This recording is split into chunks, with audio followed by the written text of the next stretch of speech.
से phone waiting बा और कहाँ बिजी बानी इतना? अरे काम के फोन रहे यार। कौन काम बा? 1 घंटा 2 घंटा कौन काम बा रउआ? सच कहला पर टिकट बुझाता। अरे तो का करी रे? हां तो फोन उठाल गई ना हमार। बतियाई ना। हां तो जाओ ओकरे से बतियावा।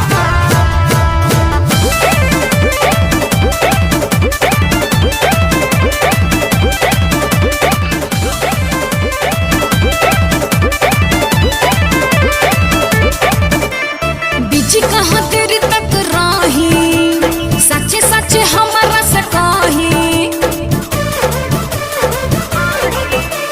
बिजी कहाँ तेरी तक राही, सच्चे सच्चे हमारा से कही।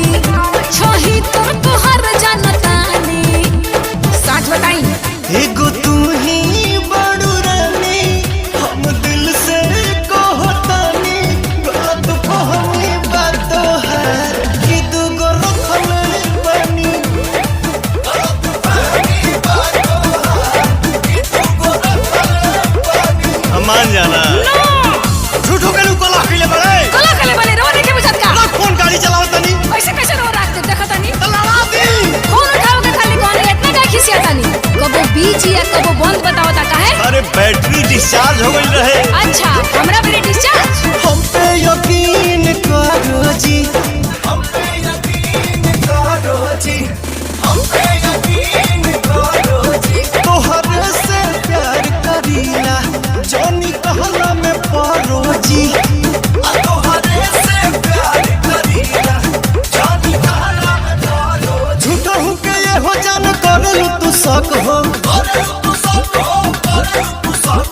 हमारा तो दहिया तो तोहर बहक हो। झूठा हूँ के ये हो जान करलू तू शक हो। हमारा तो दहिया तो तोहर बहक हो। हम तो सब बुझतानी। पढ़ाई जान पढ़ाई। एगो तू ही बड़ू रानी, तुझसे सच कहो तोनी। गलत फहमी बात है कि दूगो रखल बानी। गलत फहमी बात है कि दूगो रखल बानी।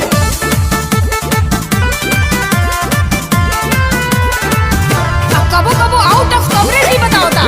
नेटवर्क ना रहे। आवत हर नेटवर्क खरावतानी आवत तू।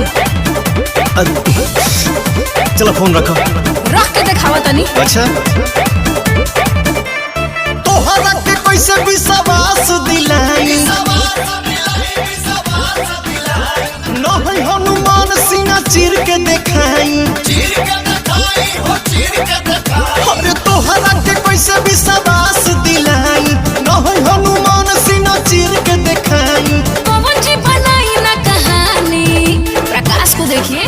एगो तुम ही बड़ू रानी। अच्छा। अब दिल से कहतानी। गलत फहमी बात है कि दूगो रखल बानी। गलत फहमी बात है कि दूगो रखल बानी। एक बात बताओ, ई के कहला? रवे संतोष रानू छोटे बाबा।